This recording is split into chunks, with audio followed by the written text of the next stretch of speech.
welcome back to second part of how to turn a wooden bowl. So this is our ash rough out which we did in first part. This had time to go several times in the microwave, and the last time I did went a little bit too strong, and as you can see here there are a lot of on the outside here on this spot of these micro checks. On the other side there is only a few of them, and on the inside a couple only here. So this does look bad, but I think I won't put this into microwave anymore. What I'll do is I think this will go away, so I'll just turn it on the lathe, and I'll pretend that this isn't here, and once I chew it up then I'll see if I can take this out. So we have several options for remounting a bowl, this twice turn bowl. So you can either just place it over the chuck, bring your tailstock here and do it like that, but you always have a tailstock here. So, and sometimes I do want to finish the foot and have it finished and grab it by the chuck and be done with it on the outside.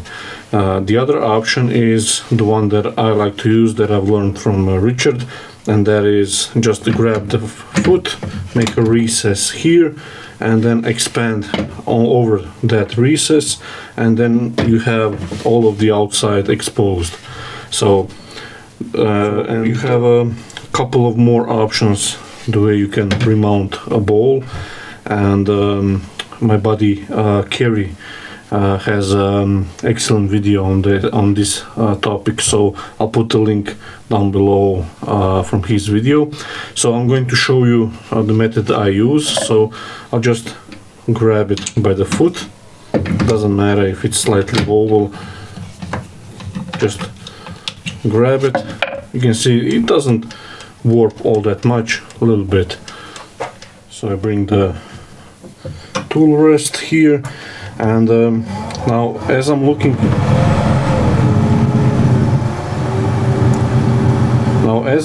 here, I can project where the chuck is, the chuck body, and I can go slightly larger.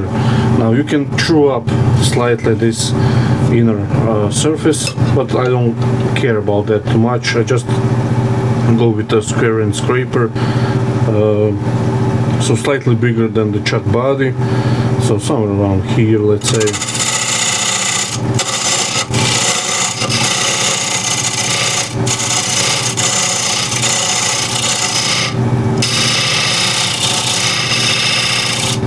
Like so.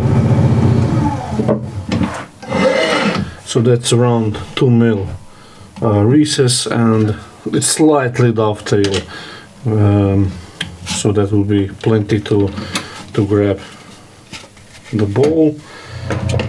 Okay, so we just place the bowl over the recess. You can slightly wiggle it and feel when it's in that recess. So the regular chuck key wouldn't allow me here to go inside this opening.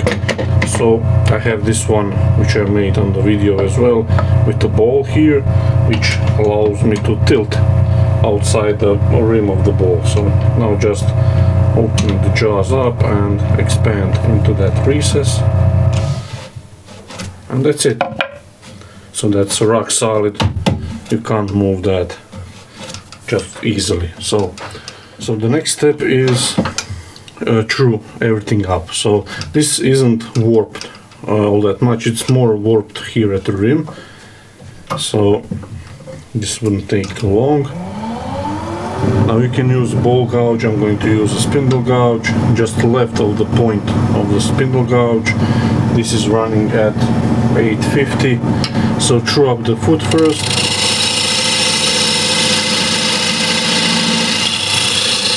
Now this isn't completely dry. It is drier than it was when I did the first part, but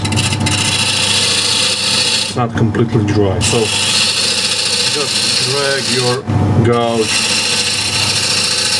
like this. the way I placed my hand here, I can still see the blade where it's cutting, but I'm also deflecting the shavings that fly towards my face. So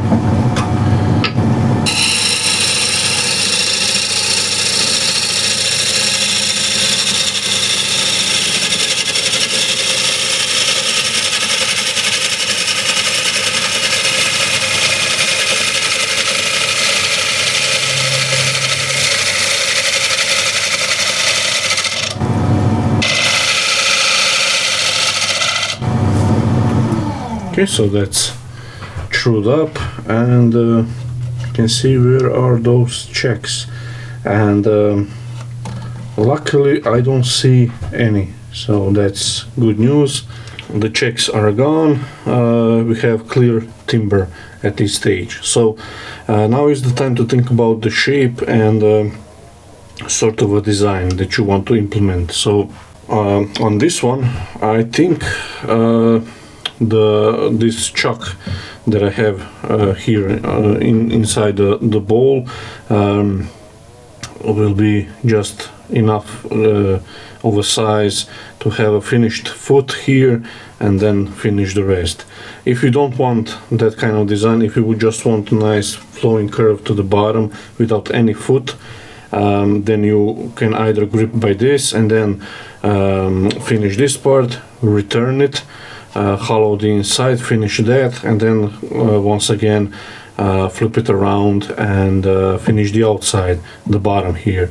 Or you can make a little tenon here and finish up to that tenon.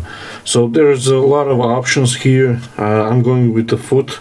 I kind of like a bowl with foot and this kind of design shape. At least thing is just to mark with my calipers.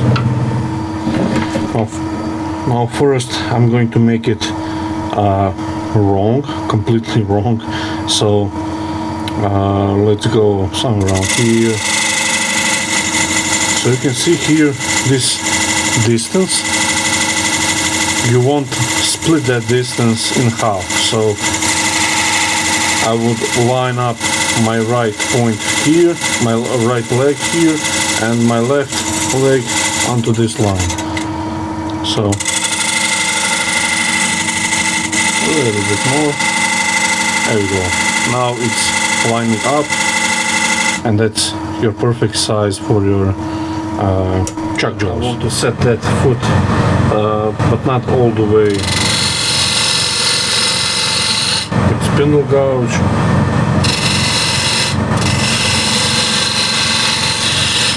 Like so. To do nice shear cut right here, make a nice flowing shape. I can use either just right of the point or left of the point.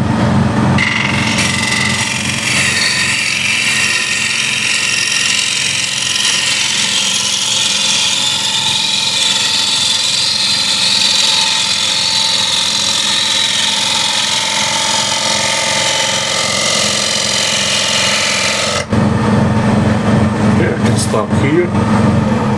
You can check the surface. Now that's cut quite cleanly. Now I can make a band like this, or I can make a bead. I think I'll make a bead. This will be more of a Raffan inspired bowl. So now for the bead here, since I'm on this side, I'm going to throw up the top of the bowl.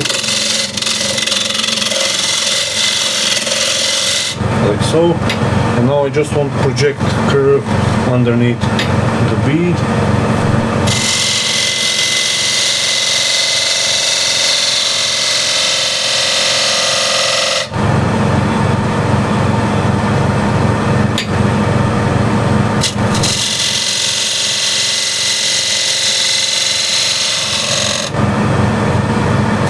Okay, that's looking okay. Just to show you, this is a rough trajectory. As you can see, it does flow under this rough band here. So all I want to do now with scrapers you just refine it a little bit and you get a finishing surface here. Now to do that, I'm going to use a shear scraper. This is again a tool inspired by Richard Raffan.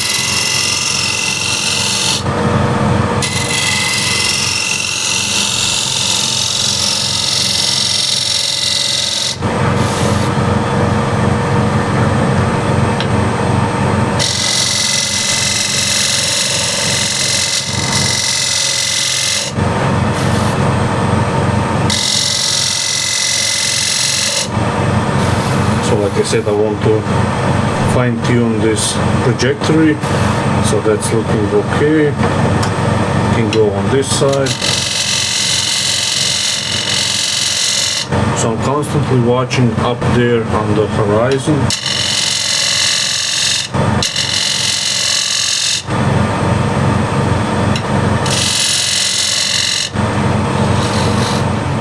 I have a spear point scraper as well, which can get me right into the corner here.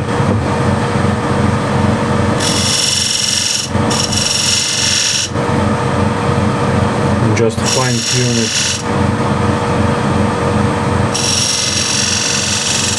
like so. That's looking okay. Now, since I have this scraper in my hand, I'm just going to finish scraping this outside with shear scraping.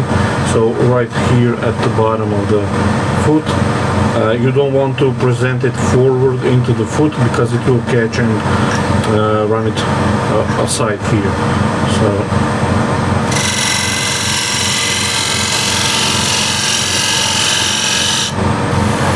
that's feeling okay.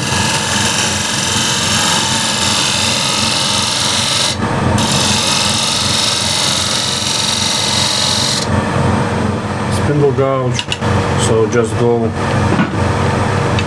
here at the bottom of the bead.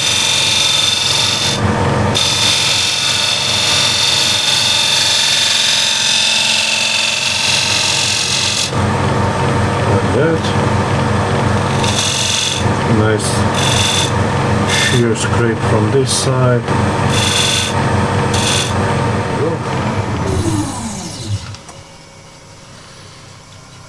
That's looking okay. Just want a little bit more definition in between the two beads, so a little bit deeper.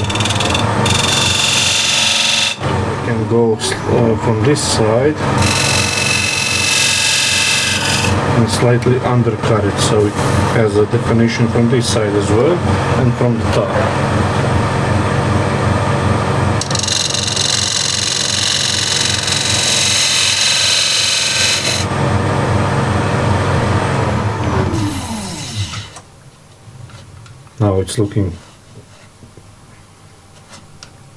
Now it's looking quite right.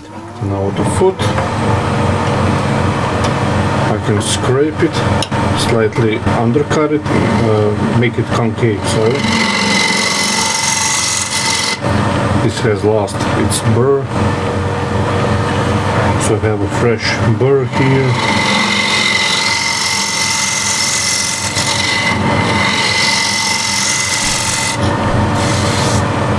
Okay, that's okay.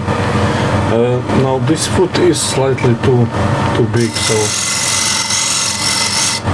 or too high, so that reduce the size of it.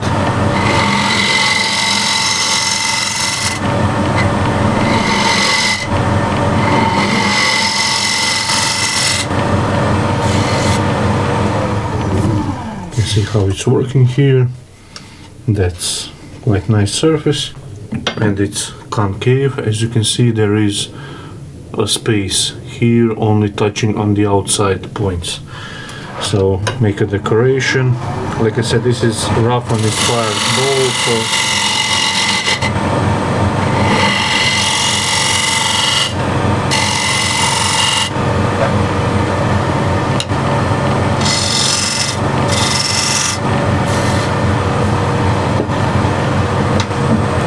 again with 10mm spindle gouge. Now I want to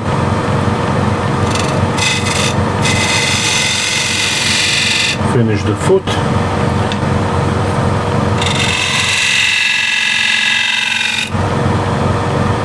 and roll the bottom edge. I have to show you from the a little bit far away, so you can see a little bit better the whole picture, and you can see this kind of grain which is slightly denser than the rest of it, so it does wobble a bit, so or create vibration. So I'll put together the dust hood, and I can sand this, and we'll move to the next step. Great.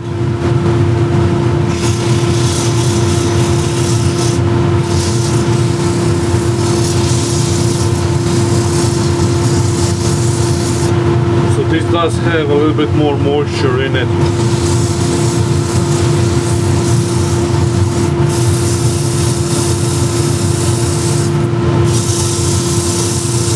As you can see, it does create dust, so that's good.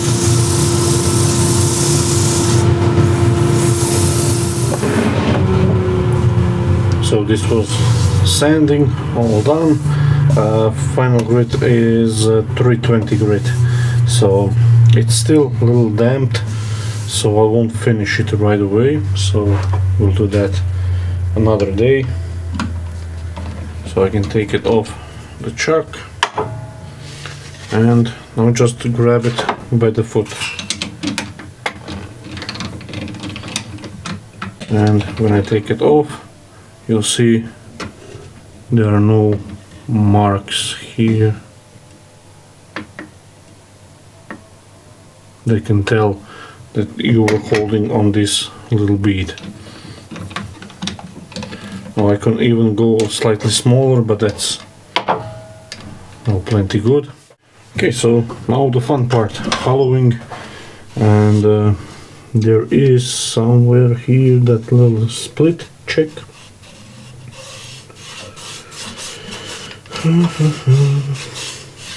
Well, I can't see it, but if the bigger ones on the outside were gone, then this shouldn't be any problem. So I'll increase the speed a little bit. This is now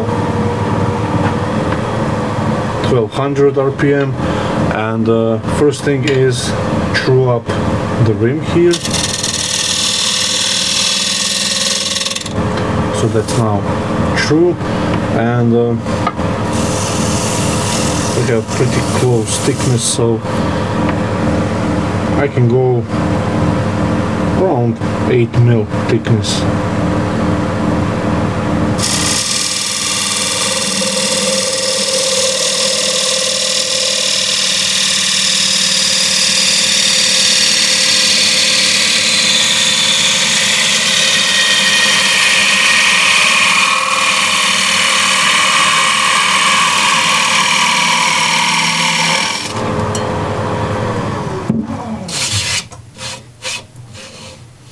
Okay, that's still quite even thickness, almost, but I can go slightly thinner at the rim or slightly undercut it if I wanted to, so I can go both ways.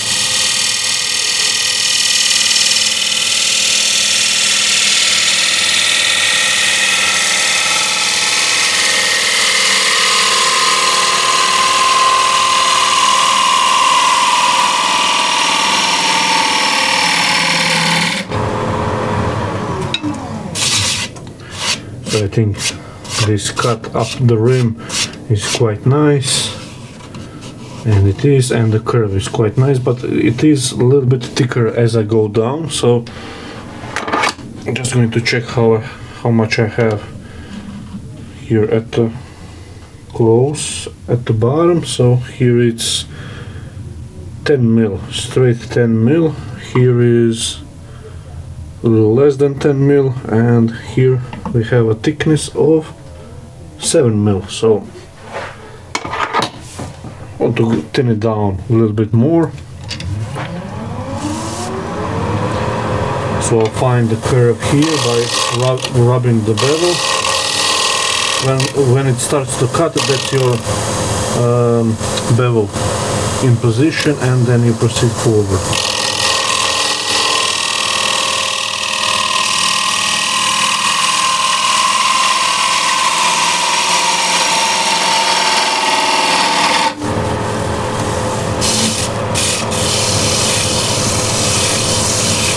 have a little lump here, so I want to take that out.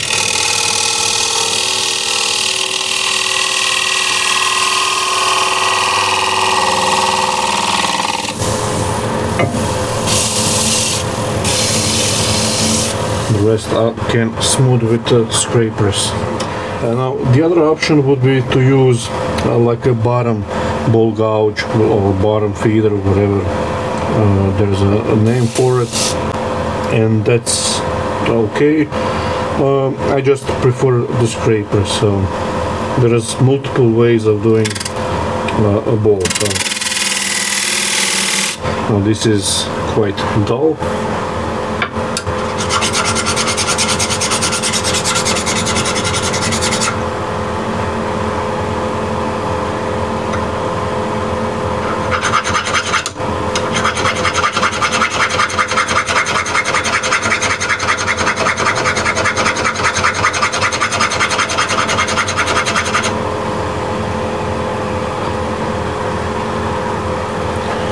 There's a fresh burr here.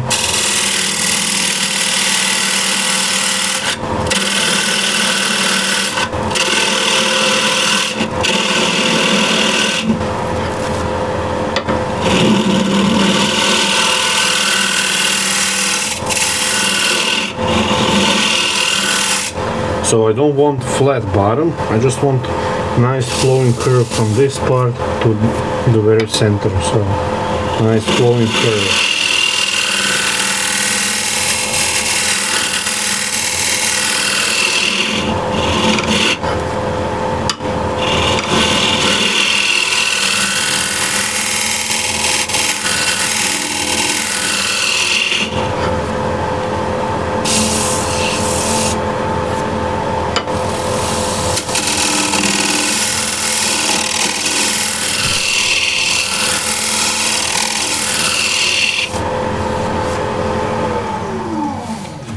Let's see what that does. That's feeling quite nice.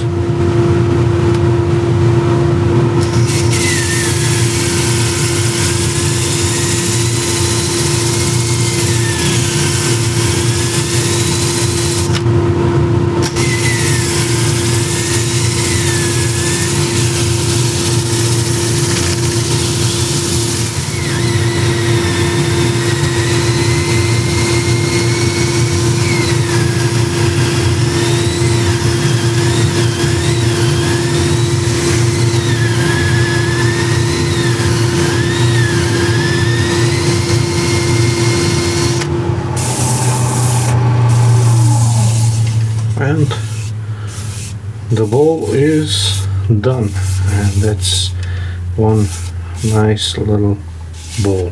So the overall dimensions are 200 mil or 8 inches, and the height is 3 inches or 75 mil. So I'll take it out the chuck, show you a little bit closer. Just want to blow off the dust.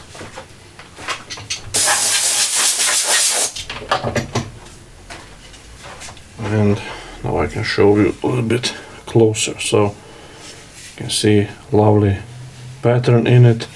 This kind of, like I said, since it's on one side this denser grain, that's why you can hear throughout the first part and the second part of the video the rattling from my shell, the dust hood and everything.